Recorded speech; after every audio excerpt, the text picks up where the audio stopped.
The biology classroom fell silent the moment Ethan Vale's sneeze turned into a jet of crimson flame that scorched the periodic table poster on the wall. 23 students sat frozen, their eyes wide with shock, as smoke curled from the charred paper. Mrs. Henderson dropped her marker, the clatter echoing through the stillness like a gunshot. Ethan stared at his hands, trembling. "This couldn't be happening, not here. Not now, I'm sorry," he stammered, but before anyone could respond, the windows exploded inward. Glass shattered across desks as 3 massive shapes descended from the sky. Dragons. Real, living dragons with scales that shimmered like molten metal and eyes that burned with ancient intelligence. The largest one, its scales the color of midnight shot through with silver, landed in the courtyard outside the ruined windows. Its presence made the air itself feel heavy with power. "Ethan Vale," the dragon's voice resonated directly in everyone's minds, a sound like thunder rolling across mountains. "We have searched for you across 100 worlds. The bloodline does not lie. You are one of us." The other students scrambled backward, some screaming, others too terrified to make a sound. Mrs. Henderson fumbled for her phone, but it sparked and died in her grip. The dragon's gaze swept across the classroom with casual disdain. "Primitives," it rumbled, "fragile things playing at civilization while the cosmos churns around them." Something hot and fierce ignited in Ethan's chest. Not fear, anger. "They're not primitives," Ethan said, his voice steadier than he felt. "They're my friends. My classmates." The dragon's head tilted, almost amused. "You defend them? These short-lived creatures who will be dust before you reach your first century? We are offering you immortality, power beyond measure, a place among the eternal. Why would you cling to this? Fragility?" Ethan stepped forward, positioning himself between the dragons and his classmates. Behind him, he heard Sammy whisper, "Ethan, don't..." But he ignored the warning, because suddenly he understood something the dragons didn't. "You're right," Ethan said. "They'll live maybe 80, 90 years if they're lucky. They get sick. They get hurt. They're not fireproof or invincible."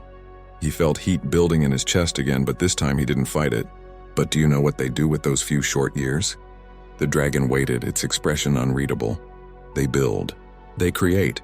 They love each other fiercely because they know time is precious." Ethan's hands began to glow with an inner fire. "My friend Marcus? He spent 3 months building a robot just to make his little sister smile. Sammy over there? She volunteers at the animal shelter every weekend even though she's allergic to half the animals. Mrs. Henderson has taught for 30 years, shaping thousands of minds, never asking for glory." The classroom was silent except for Ethan's voice, which grew stronger with each word. "You dragons live forever, but what do you do with eternity?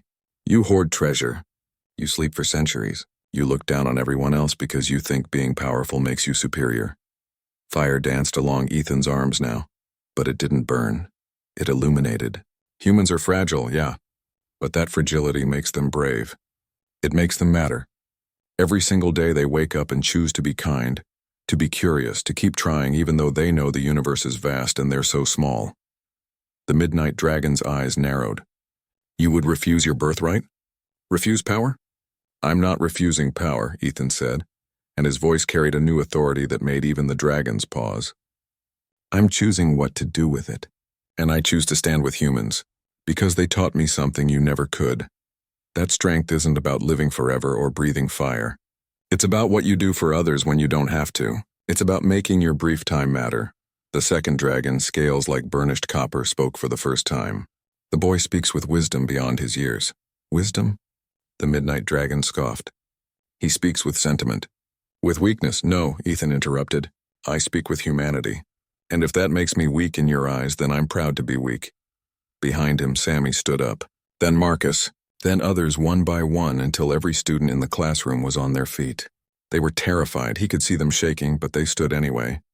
Mrs. Henderson moved to stand beside Ethan, her weathered hand on his shoulder. "You're not taking him," she said quietly. The midnight dragon regarded them all for a long moment. Then incredibly it laughed, a sound like rock slides and thunder mixed with something that might have been respect. "Perhaps we were wrong about this world," it said. "Perhaps there is fire in these short-lived creatures after all." "Very well, Ethan Vale, we will not force you. But know this, the blood in your veins will not be denied forever. One day you will have to make a choice." "I already have," Ethan said. The dragons spread their wings, and with a downdraft that scattered papers and knocked over chairs, they launched themselves into the sky. The midnight dragon's voice echoed one last time in Ethan's mind. We will be watching, little flame. And when the day comes that humanity needs you to be more than human, we hope you remember this choice fondly.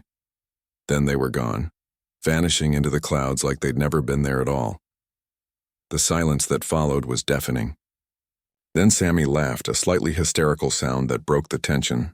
So, that was different. Ethan turned to face his classmates, his hands still faintly glowing. I'm sorry. I didn't know. Mrs. Henderson squeezed his shoulder. You protected us. You chose us. That's all that matters. She looked at the scorched wall inside. Though we are going to have an interesting conversation with the principal.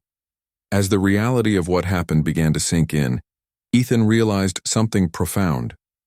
The dragons had offered him everything: power, immortality, a place among legends. And he'd turned it down for this. For algebra tests and cafeteria food. For homework and bad jokes, for the messy, beautiful, temporary experience of being human, and he'd make that choice again in a heartbeat. Because the dragons were right about one thing. Humans were fragile. But in their fragility, they'd found something the Eternal could never understand. The desperate, defiant courage to burn bright precisely because their light wouldn't last forever. Ethan Vale had dragon blood in his veins, but in his heart, where it truly mattered, he was wholly, completely human, and that was more than enough.